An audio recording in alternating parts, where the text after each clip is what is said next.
आम देखा जाता है कि जब लड़का लड़की की शादी से पहले जी कुंडली मिलान किया जाता है, जी। उनके दोनों के टेवे मिलाए जाते हैं।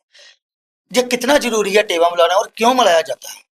देखो, कुंडली मिलाना बहुत जरूरी है क्योंकि दो लोगों को आप जीवन भर के लिए जोड़ रहे हो। और खास तौर पर जब शादी होती है ना, तो लड़के के ग्रह लड़की पर और लड़की के ग्रह लड़के पर उसी समय असर करना शुरू कर देते हैं। अब वो चाहे अच्छा असर करे या बुरा असर करे।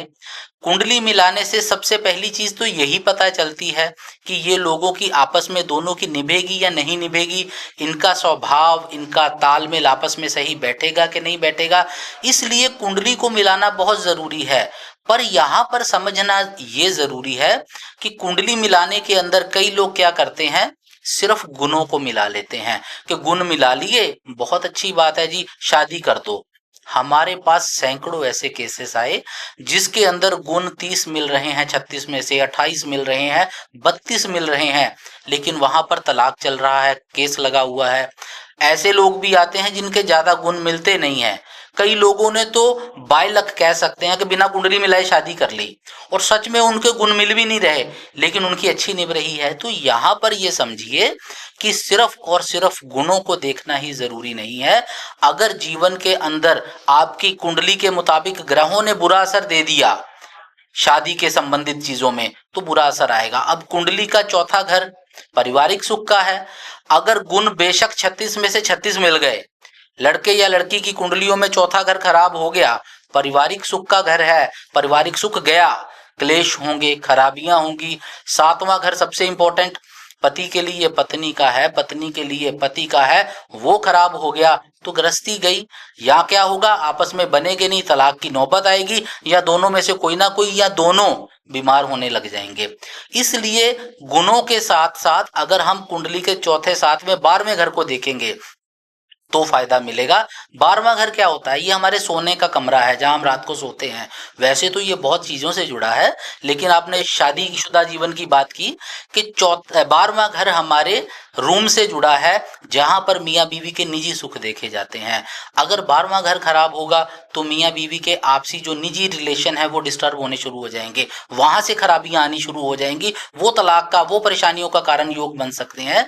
इसलिए जब भी मिलान की बात करें तो सबसे जरूरी, कुंडली के अंदर गुण देखिए, मैं मना नहीं कर रहा, लेकिन अगर कुंडली के अंदर ग्रह खराब है, कुंडली के 4, 7, 12 घर खराब है, तो भले ही 36 में से 36 गुण भी मिल जाए तो यहां पर शादी सफल नहीं हो सकती। और अगर ये घर अच्छे हैं, ग्रह अच्छे हैं, तो यहां पर क्या होगा कि अगर बेशक आपने गुण बहुत कम है और शादी कर दी तो सब अच्छा रहेगा।